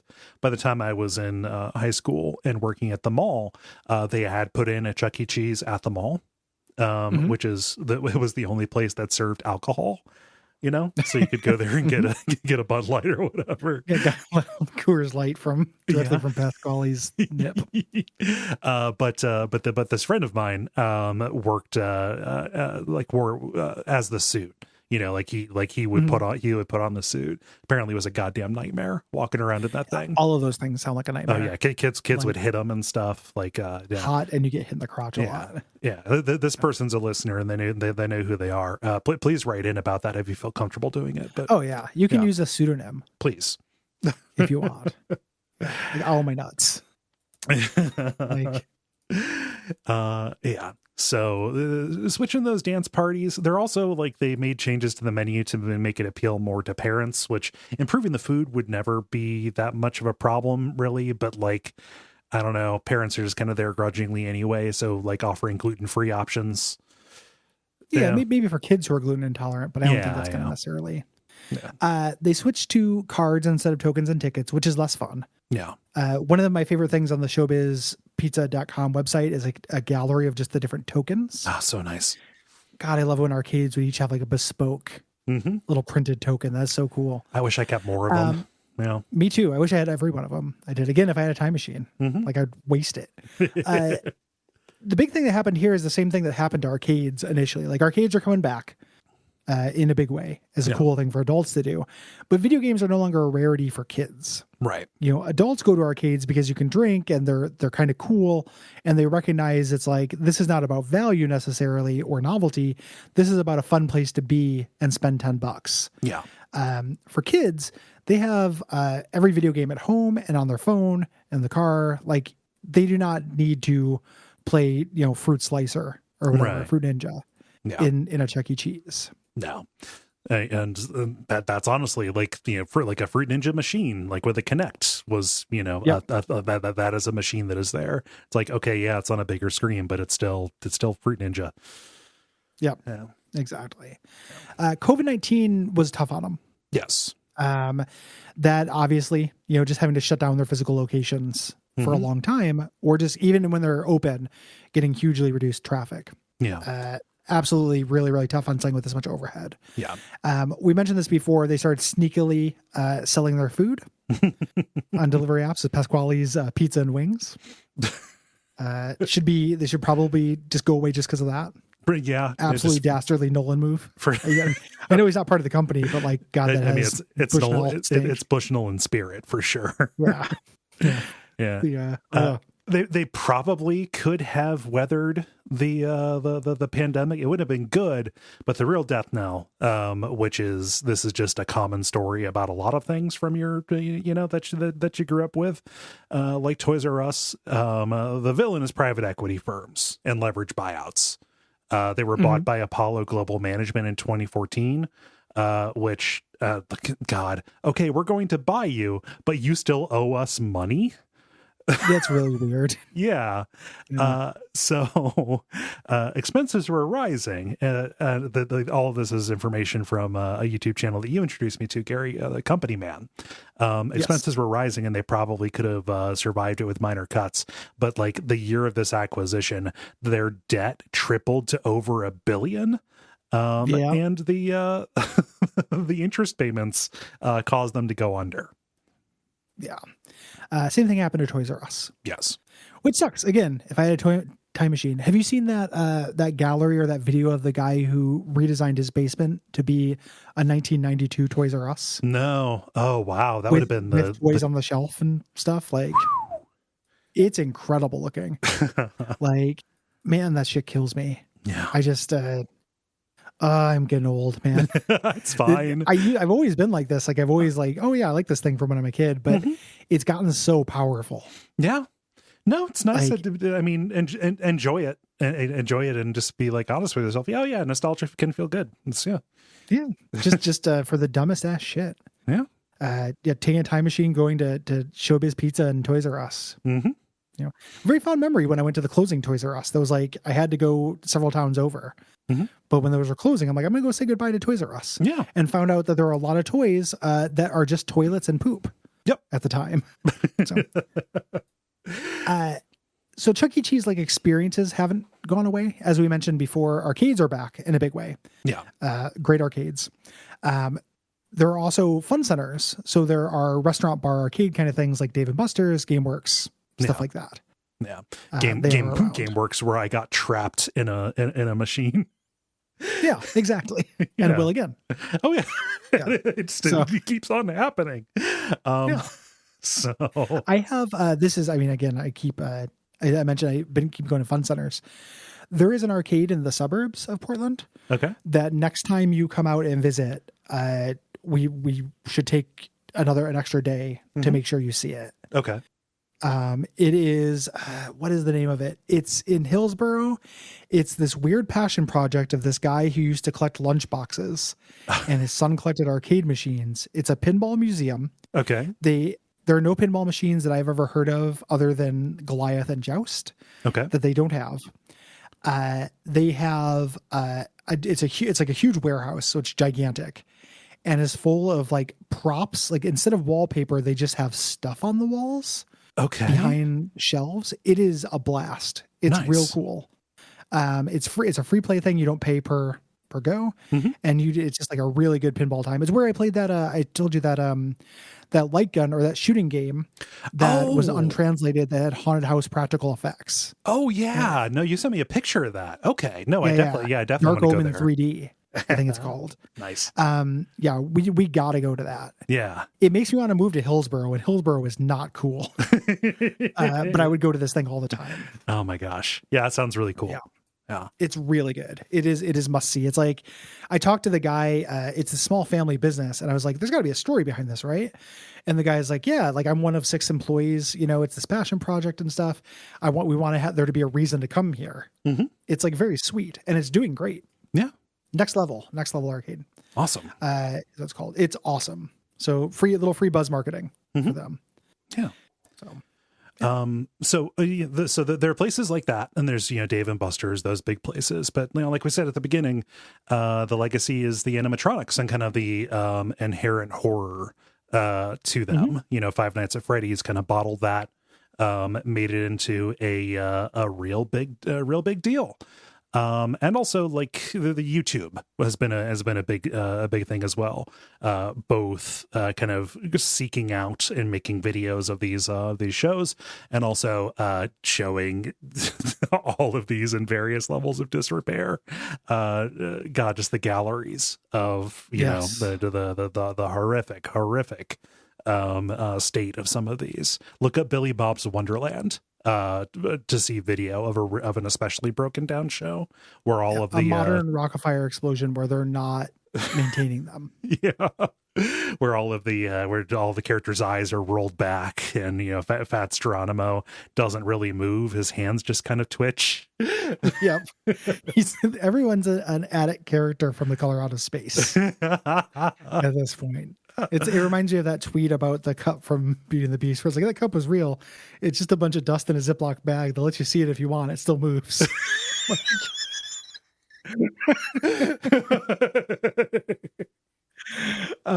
It's great. Yeah, it's real wonderful. Mm-hmm. A good way to see a lot of this stuff is to watch the Rock-afire explosion documentary. Yeah, this is for free on YouTube. It's really good. Mm-hmm. I really like this documentary, directed by Brett Whitcomb. And it basically focuses around a couple characters, primarily Fechner. You get a lot of Fechner. Mm-hmm. Who the main takeaway I got was his wife, who he met as a groupie. Yeah, for this stuff. Who's very young. I think it's I think the Twitter age gap brigade is misguided. There's an awful lot of jumping at shadows on that. But if the person, if the thing you have in common with the person who ultimately becomes your partner is they grew up as a small child, consuming the thing that I made was that when I was in my 30s. Mm-hmm. I don't know that is strange from the outside. That is unseemly. It's not great. She seems happy, but it's not great. Yeah. The other main character of this is this guy named Chris Thrash. Yeah. I love this guy. This guy is so fascinating. Yeah. To me, he really challenges my inherent prejudices because he comes off like a real hillbilly, super good old boy kind of guy. Yeah.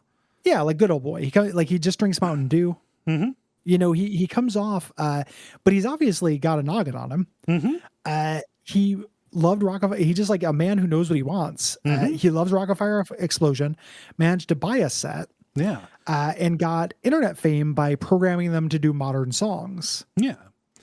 Which you can watch all those on video on YouTube. And he does little birthday parties for kids in the neighborhood. Yeah, he never charges. It's so good. It's so sweet. And they have the interviews with these kids who are just it's real fun to go into this guy's garage and he just sets up a show, an individual personal show for 5 or 6 kids. It's wild. Oh, I love it. And he programs, he's learned how to program these things in order to do these new songs. Which even though I don't care for Hey There Delilah, it is interesting to see this band perform it. Yeah. Well, and there are better songs as well. Yeah. You can see there's a lot of this stuff. Yeah. And he just worked. He worked at he had a main job at a car dealership. He had a part-time job as a DJ at a roller rink where he married his wife. Met his wife. Yeah. Met and got married there. He mowed lawns and stuff to save up enough money after he contacted Fechner in order to say can I buy this thing? Will you give one of these up? He eventually just kind of made this happen. Yeah. Fechner does a tour of the warehouse, which is largely unchanged during this, which is also really interesting to watch. Yeah. It's, I also think he comes off as a dick, and I don't like his super young wife. I find those scenes really melancholy. Yeah. Him picking up the tool that's this was used for this and it hasn't been touched in 20 years. Somebody could just pick this up and start doing it again. That gave me, old capitalism, sadness feels. Yeah, no, definitely the melancholy was there. Just there were times where when he was talking, what came through was this bitterness, which he has reason, I think to be bitter, but it was kind of man, you got to move on. he certainly, he definitely needs to let it die. Yeah. He currently, after this, I looked him up and he had a website that's currently down, was up for a little while, where he's auctioning off bits of this stuff. So you get an original, Mitzi mozzarella rubber mask, things like that. Yeah. He's just selling parts of this thing. Yeah. I got a lot of tragedy from that guy. This guy who like designed a super fuel efficient car. Like he's real, like, there's a real spirit of innovation to that guy. Yeah. You know? Yeah. It was a vibe thing. I don't know that I can defend it. It was just like, I don't know, man. So, some of the vibes are off for sure. Like in text, I want to respect him. There are other characters in this too, like there's the webmaster of showbizpizza.com and just a handful of other people. Just real dweebs, and I say that with all affection in my heart. It is really interesting to see people talk about things that they're passionate about, and kind of give their backstory, and just kind of reflect on certain aspects of this thing. And the whole deal, especially the non-Fector parts, feel very American movie to me. Lovable weirdos who are explaining their passion, and their passion is weird, and their passion is intense. It's very charismatic. It's like, hey, go for it, you guys. It makes you happy. Love it. Something really sweet about somebody who had a dream as a kid and then like achieves it. And dreams change. Like that hasn't been my experience at all. Yeah. But I do respect this idea of like, I've always wanted that and now I have it. Yeah. Oh, I mean, and just the Chris Thrash feels incredibly genuine in it. Like he says, I'm growing up and I had that dream as a kid. I'm going to respect that. Yep. I'm going to go after it because I had that dream for a reason, So he lives in that little modest house. It's I like that guy a lot. Good. There aren't a lot of, they don't get Nolan Bushnell on the documentary. So there's no villain, right. In it. Even though he doesn't come off super well during it. Yeah. He is an unseen force, and the villain in this is capitalism. Yeah. As always. Yeah. Well, worth watching. And again, it's free. Yeah. It's short too. It's, it's like an hour and 10 minutes, something like that. Yeah. That's about what we got. Yeah. For this, we called on a bunch of sources from this. Most of the ones that you have here in the notes are the ones I did as well, even though I spent a lot of time on the website. Yeah. Their history. So showbizpizza.com, I spent a lot of time on. There are also a bunch of YouTubers we're going to call out. It's going to sound silly because we're going to say things like Mr. Cream of Wheat Man. Yeah. He's there. But did a good job. Yeah. So. Business Insider is a big site that had a good good history, good breakdown. Company Man did that as well.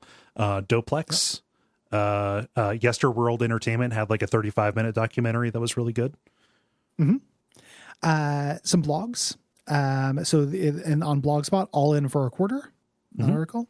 Yeah. McCarty Law. There's no biz like showbiz. Yeah. Another article there. Yeah. And then there's a really good oral history. Just if you just do a search for Chuck E. Cheese oral history, it's on Mel Magazine. That got some really good interviews with Fector and with the original partner there, Brock. Yeah. Good folks. It's it is neat. That's where we get like a lot of good detail, like, oh, the machine's moving after they're turned off. Yeah. It's I love an oral history. Yeah.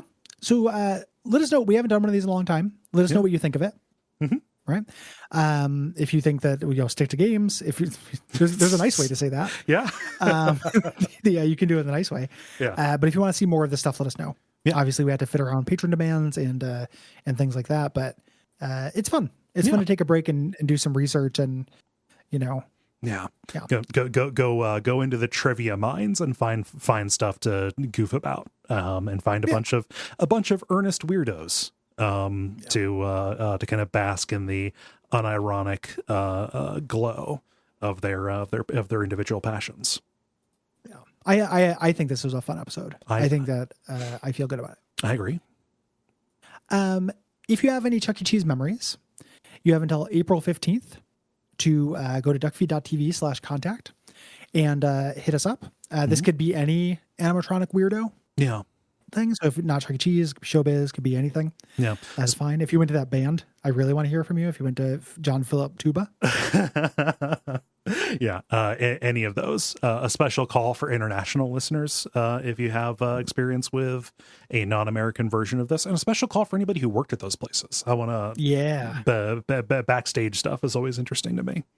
If Fechner is obsessively searching his name and finds this stuff, want to hear from you. Yeah. Sorry. I said it got a bad vibe off of you, bud.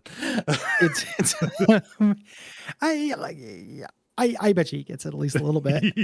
You get a real young wife, but again, she seemed happy to be there. Yeah. You know.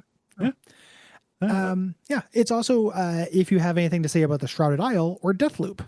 Yeah. That deadline is April 15th. Yeah.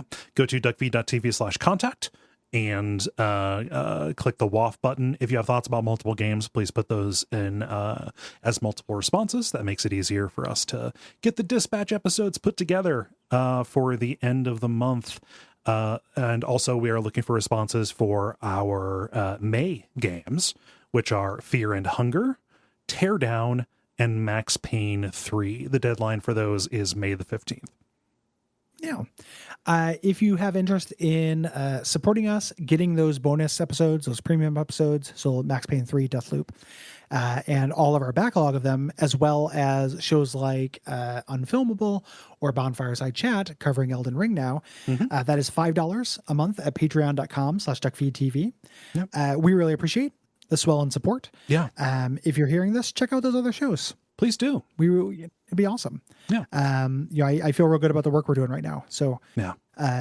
Hopefully you do too. It is a good time for the network. Yeah.